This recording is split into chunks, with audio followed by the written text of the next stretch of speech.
Bismillahirrahmanirrahim. Assalamualaikum and a very good evening to our panelists. Hoping that everything is in a good state. Today, we would like to present to you on our final year project. The title for our research project is A Study on Life Satisfaction Among University Students in Malaysia. Before anything, I would like to introduce myself. My name is Addina Adwa BINTI JAAFAR with metric number 2021115011, and my partner is Muhammad AIMAN bin ARIFFIN with metric number 2021114557. Now we move to the next slide. This is the overview of today's presentation, in which it starts with the research background and end with a conclusion. So let me start the presentation. First, on the background of the study. As time went by, education became one of the crucial determinants of a good life and happiness to live a good life.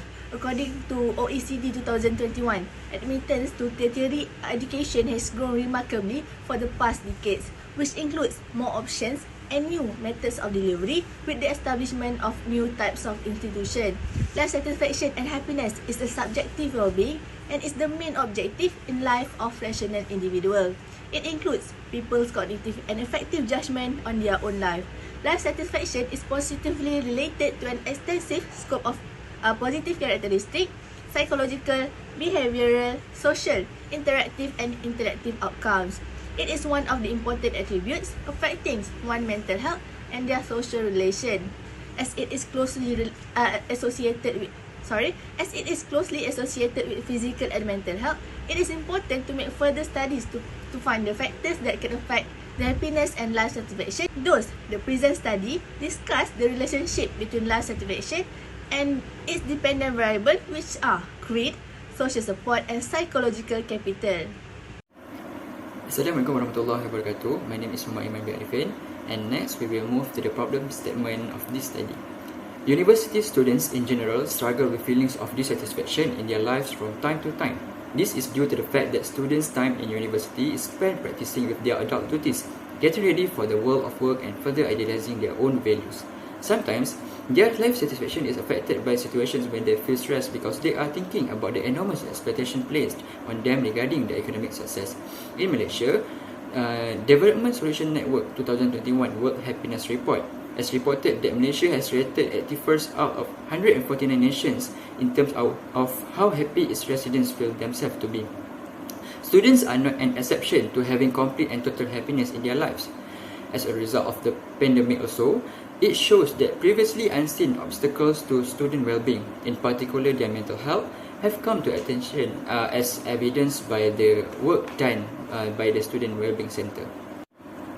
Next is the research questions and research objectives. There are 3 research questions in this study. First question is, does grade influence the life satisfaction among university students? Second is, does social support influence life satisfaction among university students? Lastly, does psychological capital influence the life satisfaction among university students?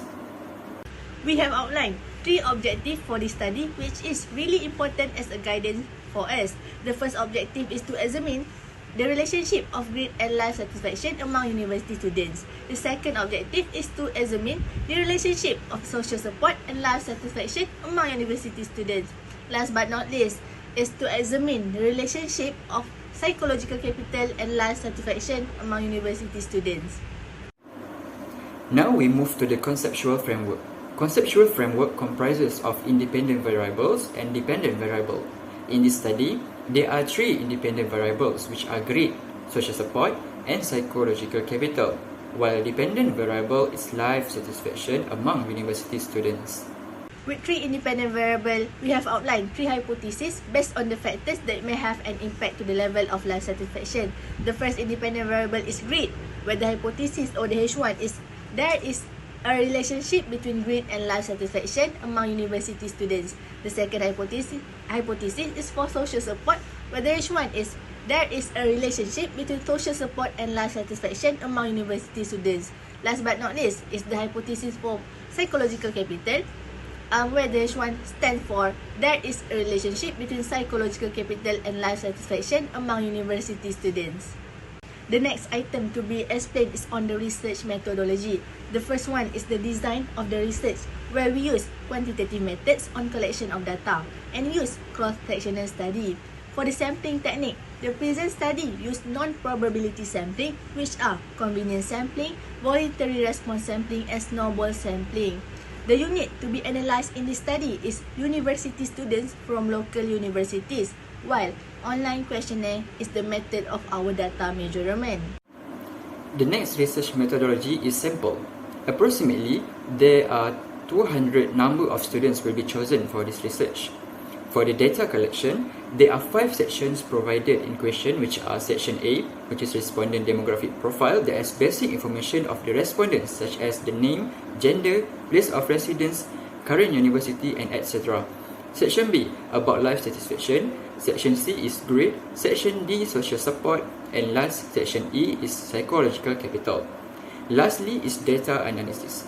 In this study, the data will be analysed using 4 distinct statistical techniques, which are descriptive statistic, reliability test, normality test, and Pearson correlation analysis.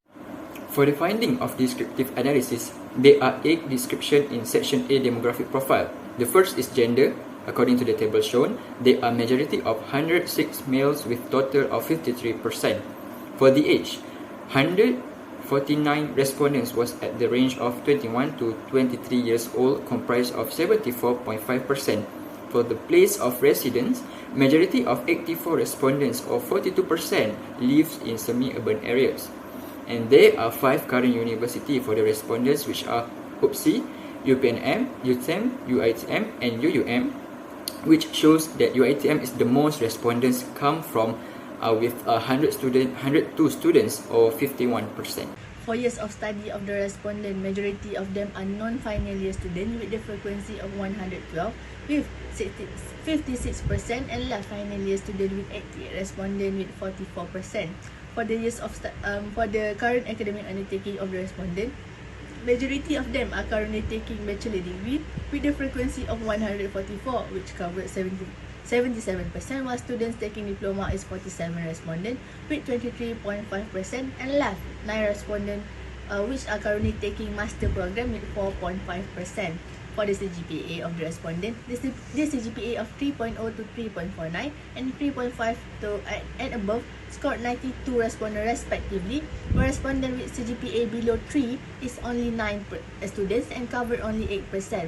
The last profile of the respondent is the types of financial aid used by the student, where the majority of the respondents are using loans with the frequency of 79, which covered 39%, while own savings scored the lowest with 28 respondents with only 14%. Next is the main findings of this study. The first objective is to examine the relationship between grade and life satisfaction among university students. The researchers have used the Pearson correlation analysis with the result of R 0.288 and P 0.000. Thus, there is a relationship between grade and life satisfaction among university students. The second objective is to examine the relationship between social support and life satisfaction among university students. Using the Pearson correlation analysis, the result is R 0.547 and P 0.000. Therefore, there is a relationship between social support and life satisfaction among university students. The last objective is to examine the relationship between the psychological capital and life satisfaction among university students. The same analysis has been used, and the result is R 0.577 and the P is 0.000. Thus, there is a relationship between psychological capital and life satisfaction among university students. Next is the recommendation part. The first recommendation is to learn to become an optimist person. Being an optimistic person is one way to enhance a student level of grade, which is a necessary stage in the process of developing grade. The mindset that I expect the best is defining characteristic of learned optimism. Martin Seligman, a psychologist, established that optimism is a skill that can be learned. Optimists are more capable of changing stressful circumstances and adapting to them rather than pessimists, which generates more stress when faced with the adverse circumstances. Thus, the most effective strategy for cultivating grit is to adapt an optimistic frame of mind, as the grit itself is the ability to exert prolonged and as constant effort toward a goal. Next is to build an enhanced relationship network. A person's level of social support is one of the most essential elements in determining his or her future physical health and well-being, and this holds true at every stage of life, from childhood to old age. Students who have strong bonds to others in their communities, including friends, family, and neighbors, generally enjoy greater physical and mental health. The last recommendation to increase the satisfaction in life through psychological capital is to develop emotional intelligence. Based on a study by Sarwa, Nadim and Aftab 2017, there is a significant relationship between psychological capital and emotional intelligence, where emotional intelligence has positive relationship with successfulness of a project. Develop emotional intelligence means invent a collection of intrinsic skills that can assist one in boosting mental well-being on a day-to-day basis. There are a lot of ways and steps that can be done to train and enhance social intelligence, such as recognize the negative emotion, do a self-evaluation, conduct self-expression, and learn how to handle stress. Emotional intelligence serves as a mediator in the interaction that exists between three components of psychological capital, namely self-efficacy, resilience, and optimism. There are several limitations happen in this study. The first one is in method in data collection. The researchers have used Google Form to disseminate the questionnaire to the 200 respondents from 5 local universities, and online methods such as WhatsApp and Instagram as the platforms to distribute the questionnaire and to collect the data. However, there are limits in distributing the questionnaire when the researchers are unable to get 200 respondents in a short period. It takes a long time to acquire enough respondents. Researchers also do not have a significant expertise in primary data collecting. Hence, there is a great risk that the nature of implementation of data gathering method is faulty. In the future research, the way of collecting data should be modified and enhanced to obtain accurate and sufficient data. It is very vital to make sure the information gathering procedures are reliable so that the study outcomes are relevant and also meaningful. The next limitation of this study is that it is a matter of fact that it uses convenience sampling. In this study, most of the respondents are from the researcher's circle of friends. Thus, the accuracy of the data to be accurate is low, as it leaves out many possible respondents. Thus, the result is likely to be biased, as researcher opinion and expectation may influence the way of the respondent answer the questionnaire. The next limitation is on the findings of the study cannot be generalized. It is because, based on the study, due to the small number of respondents, the finding cannot be generalized to represent all students in Indonesia. Even though the respondent of the study consists of several universities in Indonesia, the number of respondents taken are only 200, thus the result is only reliable to represent several number of students in Indonesia. So, for future recommendation, the study should be conducted in a larger scope and a larger number of respondents. In a nutshell, the focal point of this study is to look on whether there is a relationship or not between three factors which comprise of grade, social support, and psychological capital with the level of life satisfaction among university students in Malaysia. The result of this study has concluded that there is a significant relationship between all three independent variables and one dependent variable which is life satisfaction. In other words, grade, social support, and psychological capital can affect the life satisfaction of students in some way. That's all from our presentation. Thank you so much and have a good day. That's all from our presentation. Thank you so much and have a good day.